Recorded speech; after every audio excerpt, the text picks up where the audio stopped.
പ്രശ്നങ്ങളാണ്, എല്ലാവരും അസംതൃപ്തരാണെന്നാണ് തരൂർ പറയുന്നത്. അത് ശരിയായിട്ടുള്ളൊരു നിരീക്ഷണം തന്നെയാണ്. കാരണം കേരളത്തിലെ പ്രതിപക്ഷം എടുത്ത നിലപാടുകൾ അവരുടെ തകർച്ചയ്ക്ക് കാരണം.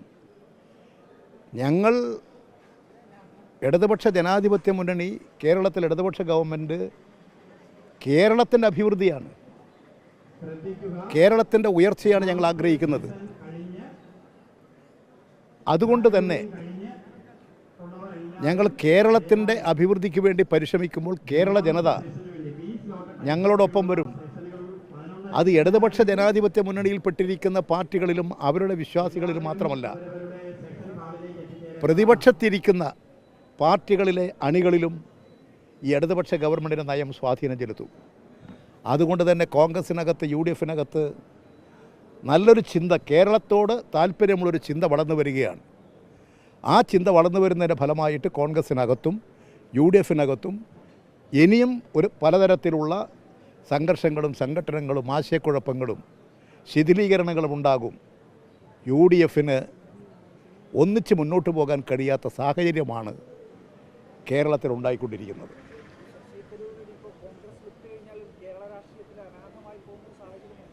എനിക്ക് തോന്നുന്നില്ല. കാരണം അദ്ദേഹം ഇന്ത്യയിൽ തന്നെ ശ്രദ്ധിക്കപ്പെടുന്നൊരു രാഷ്ട്രീയ നേതാവാണ്. അദ്ദേഹത്തെ പോലെയുള്ള വലിയൊരു നേതാവിന് അങ്ങനൊരു നാശം, അദ്ദേഹം ചിന്തിക്കുന്ന ഒരാളാണ്. അങ്ങനെയുള്ളൊരു വലിയ രാഷ്ട്രീയ നേതാവിന് ഏതെങ്കിലും തരത്തിലുള്ള അനാഥത്വം ഉണ്ടാകും എന്ന് ഞാൻ കരുതുന്നില്ല. അദ്ദേഹത്തിൻ്റെ രാഷ്ട്രീയവും നിരീക്ഷണങ്ങളും കേരളത്തോടും ഇന്ത്യൻ ജനതയോടുമുള്ള അദ്ദേഹത്തിൻ്റെ അഭികാമ്യതയും അദ്ദേഹത്തിന് നല്ല നിലയിൽ തന്നെ കേരള രാഷ്ട്രീയത്തിലും ഇന്ത്യൻ രാഷ്ട്രീയത്തിലും ഉയർന്നു വരാൻ സാധിക്കും. അദ്ദേഹത്തെ എതിർത്തുകൊണ്ടിരിക്കുന്നവർ ഒറ്റപ്പെടും. അതായിരിക്കും കേരളം നൽകുന്ന നിലപാട്.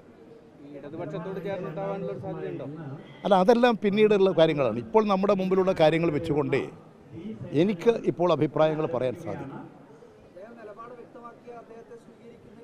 അതൊന്നും ഇപ്പോൾ നമ്മുടെ മുമ്പിലുള്ള പ്രശ്നമല്ലല്ലോ.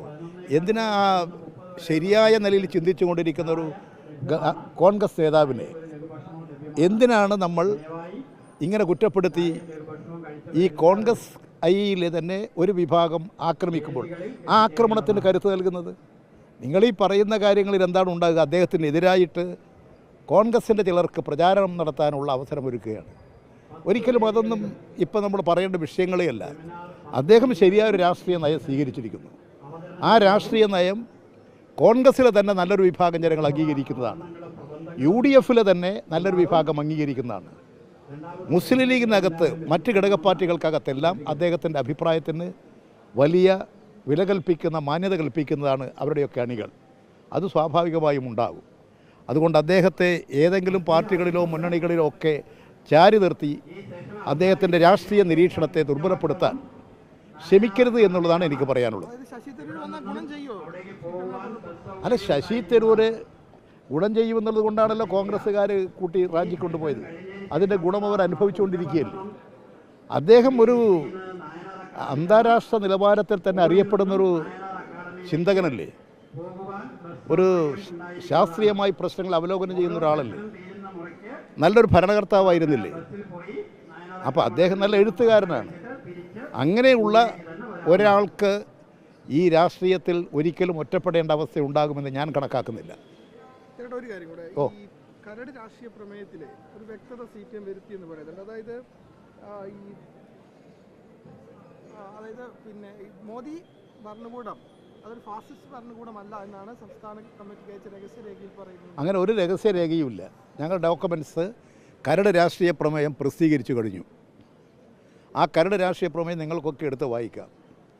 കമ്മ്യൂണിസ്റ്റ് പാർട്ടി മാർക്സിസ്റ്റിൻ്റെ സംഘടനാ തത്വമനുസരിച്ച് പാർട്ടി കോൺഗ്രസ് ചേരുന്നതിന് 2 മാസങ്ങൾക്ക് മുൻപ് പാർട്ടിയുടെ രാഷ്ട്രീയ പ്രമേയം കരട് പ്രസിദ്ധീകരിക്കും. അത് പ്രസിദ്ധീകരിച്ചു കഴിഞ്ഞു. ഇപ്പോൾ എല്ലാവരും ചർച്ച ചെയ്തുകൊണ്ടിരിക്കുകയാണ്, പാർട്ടി ഘടകങ്ങളും ചർച്ച ചെയ്തുകൊണ്ടിരിക്കുകയാണ്. അതിൽ ഇത്തരത്തിലുള്ള ഒരു പരാമർശവുമില്ല. തെറ്റായി വ്യാഖ്യാനിക്കരുത്. ഒരു രഹസ്യരേഖയും പാർട്ടിക്കകത്തില്ല. പാർട്ടിക്കകത്തുള്ള രഹസ്യം രഹസ്യമാണെങ്കിൽ രഹസ്യം തന്നെ. അങ്ങനൊരു രഹസ്യരേഖയൊന്നും പാർട്ടി പ്രസിദ്ധീകരിച്ചിട്ടില്ല. ഇതെല്ലാം ഇങ്ങനെ ഈ വാർത്തകൾ സൃഷ്ടിച്ചെടുക്കാൻ ഉപയോഗിച്ചു കൊണ്ടിരിക്കുന്ന ഒരു പ്രയോഗമാണ്. അതുകൊണ്ട് അത്തരത്തിലൊരു രഹസ്യരേഖയല്ല, പാർട്ടിയുടെ രാഷ്ട്രീയ പ്രമേയം പരസ്യമായി പ്രസിദ്ധീകരിച്ചിട്ടുള്ളൊരു ഡോക്യുമെൻ്റാണ്.